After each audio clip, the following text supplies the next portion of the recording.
Join my journey as I attempt to increase the temperature of my greenhouse at night, keep the frost off the seedlings, and perhaps extend my season a little bit, seeing as it's quite cold up here in Newcastle. I'm going to be doing this off-grid and for minimal cost. The idea is roughly based off something called a Walipini, which is basically a greenhouse that's been sunk right into the ground. Now, I don't have that. I won't be able to do that. My greenhouse is already erect. So I'll be having to adapt, but keeping the general idea of using the ground as natural insulation and a source of heat. So I'm going to dig down, and you are more than welcome to join. You don't have to. You could easily be enjoying your life, go to the pub, instead you're on YouTube watching some weirdo dig a hole.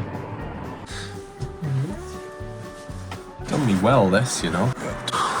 Right, I'm going to take up some slabs. I think I've got ants in here, but the soil looks so good. Oh, I do have that. Hey, Might be drilled in. I'm going to use these to replace the slabs. So the greenhouse still has some support. Something lives here.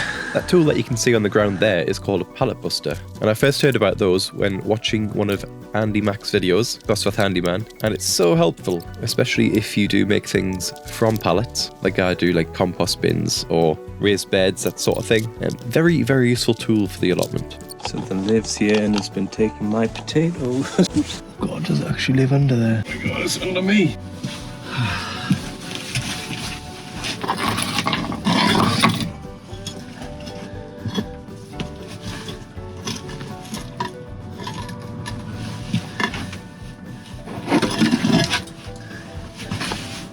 How deep is that hole? Fuck me. Shit. Ooh, just a bit of wood. Right. No, that's it. That's the end, isn't it? Right, good. Very good soil, I have to say. Look. Be fine. So I just need to fill in the gaps. That should do. Hey. Looks like a lot of the weight is on this side. Yeah. It's not really going anywhere. So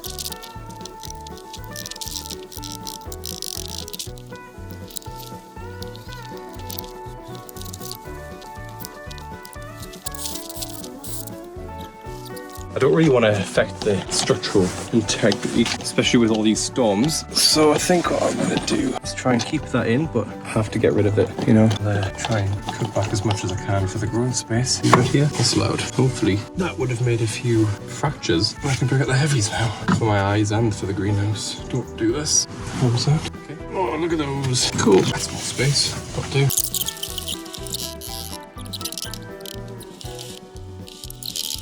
Just a little bit. Take those back. Weed. As well. Still got some lemongrass here. Smells like lemon basil.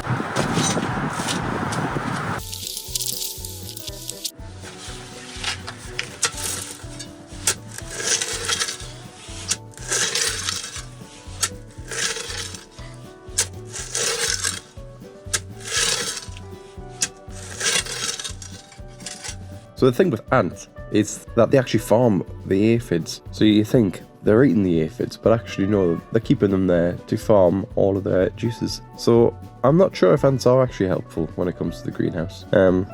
These ones have dispersed since.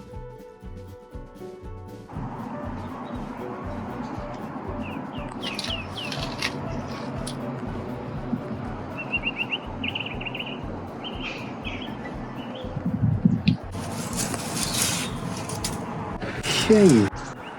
More room. So apart from the ants, there wasn't much to be found down here, just very good soil. It's been added to over years and years, since the 1950s when the allotments were first created. So I moved this soil outside into a nice pile, and I'm going to use that for my raised beds, which I'll talk about at a later date.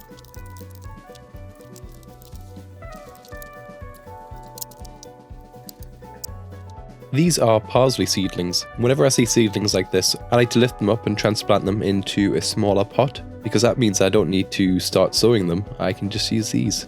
Is it lazy gardening or is it efficient? After you put them in a pot, you want to give them a nice big drink and let the water seep out, and they should be good for a good few days.